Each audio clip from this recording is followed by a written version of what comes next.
Thưa quý vị và các bạn, hệ thống tài chính toàn cầu mà chúng ta đang sống trong đó đang đứng trên một miệng núi lửa sắp phun trào. Trong nhiều tháng qua, có một sự kiện cực kỳ quan trọng nhưng lại bị phần lớn truyền thông dòng chính phớt lờ. Đó không phải là sự tăng giá của một loại tài sản riêng lẻ. Đó là sự thức tỉnh đồng loạt của ba thế lực nguyên thủy nhất, ba trụ cột đã định hình nền văn minh của nhân loại: vàng, bạc và dầu mỏ. Chúng không chỉ tăng giá, chúng đang cùng nhau gầm lên một thông điệp. Một thông điệp về sự mục ruỗng của tiền giấy, về sự cạn kiệt của tài nguyên thực và về một cuộc dịch chuyển của cải vĩ đại nhất trong vòng 50 năm qua. Liệu đây có phải là những biến động ngắn hạn mà các chuyên gia vẫn hay trấn an chúng ta? Hay chính là tiếng chuông báo tử cho một kỷ nguyên tài chính dựa trên nợ và niềm tin mong manh? Nhiều người sẽ mất tất cả, nhưng một số ít sẽ nhìn thấy cơ hội của cả một thế hệ. Và ở cuối video này, tôi sẽ chỉ ra một yếu tố then chốt, một mắt báo mà rất ít người nhận ra. Yếu tố sẽ quyết định ai là người chiến thắng và ai sẽ là kẻ trắng tay trong cơn địa chấn sắp tới. Để hiểu được chuyện gì đang thực sự xảy ra, hãy cùng tôi quay ngược thời gian về một buổi sáng tháng 8 năm 1971. Hãy tưởng tượng về một người đàn ông tên Minh, một công chức mẫn cán ở Sài Gòn. Cả đời ông làm việc chăm chỉ, tích cóp từng đồng, tin vào một lời hứa chắc như đinh đóng cột: đồng đô la Mỹ là tốt như vàng. Ông tin rằng những đồng tiền mình cất giữ là biểu tượng của sự ổn định, là tấm vé đảm bảo cho tương lai của con cái. Thế rồi, vào ngày 15 tháng 8, từ bên kia bán cầu, Tổng thống Mỹ Richard Nixon xuất hiện trên truyền hình và chỉ bằng một bài phát biểu, ông đã cắt đứt sợi dây liên kết cuối cùng giữa đô la và vàng. Chỉ sau một đêm, lời hứa ấy tan thành mây khói. Đồng tiền mà ông Minh tin tưởng không còn tốt như vàng nữa. Nó chỉ đơn giản là một tờ giấy được bảo chứng bởi một lời hứa khác. Ông bàng hoàng nhận ra số tiền tiết kiệm cả đời của mình có nguy cơ bị bào mòn bởi một thứ mà ông chưa từng thực sự hiểu rõ: lạm phát. Cũng trong khu phố đó, có một người Hoa Kiều lớn tuổi, người ta hay gọi là chú Ba. Chú không có nhiều bằng cấp, cũng không đọc báo tài chính mỗi ngày, nhưng chú có trí tuệ được truyền lại qua nhiều thế hệ. Thay vì giữ những tờ giấy nhiều màu sắc, chú lặng lẽ đổi chúng lấy những chỉ vàng, những đồng bạc trắng lấp lánh. Khi mọi người xung quanh hoang mang vì cú sốc Nixon, khối tài sản của chú Ba không những được bảo toàn mà còn bắt đầu một chu kỳ tăng giá phi mã. Chú không đầu tư, chú chỉ đơn giản là đang lưu trữ giá trị vào những thứ hữu hình, những thứ không một chính phủ nào có thể in ra được.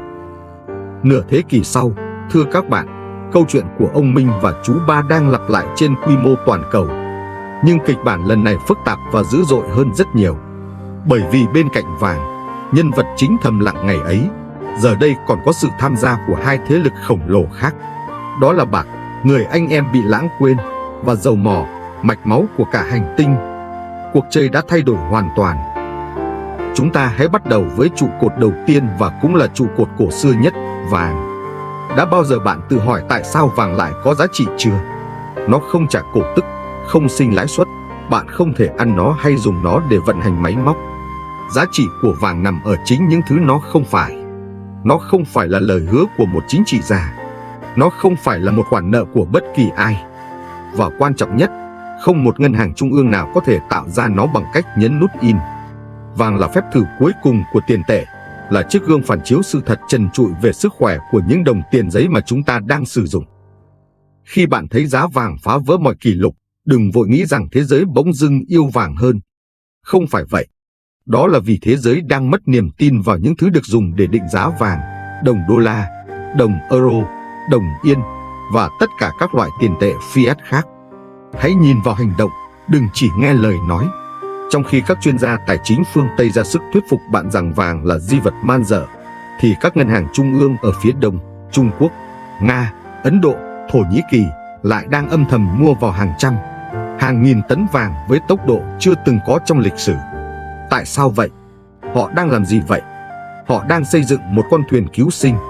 Họ hiểu rằng một hệ thống tài chính toàn cầu được xây dựng trên một núi nợ khổng lồ không thể tồn tại mãi mãi. Họ đang từng bước phi đô la hóa, giảm sự phụ thuộc vào đồng tiền dự trữ của một quốc gia đang có khoản nợ công lên đến hàng chục nghìn tỷ đô la. Hãy nghĩ về nó theo cách này: vàng không hề tăng giá. Chính sức mua của đồng tiền trong ví bạn đang giảm đi. Vàng chỉ đứng yên, bất biến qua hàng ngàn năm, và nó đang cho chúng ta thấy rằng cây thước dùng để đo lường mọi thứ chính là tiền, đang ngày một co lại. Lịch sử đã chứng minh điều này hết lần này đến lần khác. Đế chế La Mã sụp đổ không chỉ vì chiến tranh, mà còn vì các hoàng đế liên tục làm giảm hàm lượng bạc trong đồng tiền denarius để chi trả cho các cuộc chinh phạt. Họ in tiền theo cách của thời cổ đại, và kết quả luôn là sự sụp đổ của tiền tệ, siêu lạm phát và hỗn loạn xã hội. Ngày nay, chúng ta không cần phải pha tạp kim loại, chúng ta có những cỗ máy in tinh vi hơn nhiều. Nhưng quy luật thì không hề thay đổi. Sự trỗi dậy của vàng chính là lời cảnh báo đầu tiên, lời cảnh báo rõ ràng nhất rằng nền móng của hệ thống đang rung chuyển. Nếu vàng là vị vua uy nghiêm của các kim loại quý, thì bạc chính là người em trai năng động, khó đoán và có sức bùng nổ khủng khiếp. Trong nhiều thập kỷ, bạc bị coi là vàng của người nghèo, luôn di chuyển sau cái bóng của người anh cả. Nhưng đó chính là một sai lầm chết người của rất nhiều nhà đầu tư, bởi vì bạc mang trong mình một DNA kép độc nhất vô nhị. Một mặt, nó là tiền. Trong hàng ngàn năm, bạc chính là tiền tệ được giao dịch hàng ngày của người dân, từ châu Á sang châu Âu. Nó vẫn mang trong mình ký ức và bản năng của một tài sản trú ẩn an toàn. Nhưng mặt khác, và đây mới là yếu then chốt trong thế kỷ 21, bạc là một kim loại công nghiệp không thể thay thế.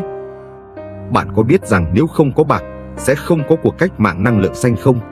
Mỗi tấm pin mặt trời bạn thấy trên mái nhà đều cần bạc để dẫn điện. Mỗi chiếc xe điện lăn bánh trên đường đều chứa một lượng bạc đáng kể trong các linh kiện điện tử. Mạng 5G, điện thoại thông minh, máy tính xách tay, tên lửa, tất cả đều cần đến bạc. Nó là kim loại có tính dẫn điện, dẫn nhiệt và phản xạ tốt nhất trong tất cả các nguyên tố. Chính phủ các nước đang đổ hàng nghìn tỷ đô la để trợ cấp cho năng lượng xanh và xe điện. Họ không nhận ra rằng, một cách vô tình, họ đang đổ thêm dầu vào ngọn lửa cho một thị trường bạc vốn đã rất nóng. Và đây là điểm khác biệt cốt lõi giữa vàng và bạc. Hầu hết vàng từng được khai thác trong lịch sử vẫn còn tồn tại dưới dạng thỏi, xu hoặc đồ trang sức. Nó được tích trữ, còn bạc thì sao? Nó bị tiêu thụ. Nó được sử dụng với số lượng rất nhỏ trong hàng tỷ thiết bị điện tử, và khi những thiết bị này hết vòng đời, chúng bị vứt ra bãi rác. Việc tái chế bạc từ rác thải điện tử là cực kỳ tốn kém và không hiệu quả. Vì vậy, chúng ta đang phải đối mặt với một nghịch lý. Nhu cầu công nghiệp cho bạc đang bùng nổ, trong khi nguồn cung từ các mỏ ngày càng khan hiếm và đắt đỏ. Nhiều năm qua, thế giới đã tiêu thụ nhiều bạc hơn số lượng được khai thác, phần thiếu hụt được bù đắp từ các kho dự trữ. Nhưng những kho dự trữ đó không phải là vô tận. Khi giá bạc bứt phá mạnh mẽ khỏi cái bóng của vàng, đó không chỉ là tín hiệu cho thấy các nhà đầu tư đang tìm nơi trú ẩn. Đó là một tín hiệu kép. Nó cho thấy dòng vốn không chỉ đang tháo chạy khỏi tiền giấy, mà còn đang tuyệt vọng tìm đến những tài sản vật chất hữu hình, những thứ cần thiết để xây dựng tương lai. Sự trỗi dậy của bạc là tiếng gầm của cả một cuộc khủng hoảng tiền tệ và một cuộc khủng hoảng chuỗi cung ứng công nghiệp đang đến gần. Nó là cây cầu nối giữa sự sụp đổ của thế giới tài chính cũ và sự trỗi dậy của nền kinh tế thực. Và bây giờ, chúng ta đến với trụ cột thứ ba, kẻ quyết định luật chơi trên bàn cờ địa chính trị toàn cầu, dầu mỏ. Nếu vàng là thước đo niềm tin, bạc là chỉ dấu của công nghiệp, thì dầu chính là quyền lực thô.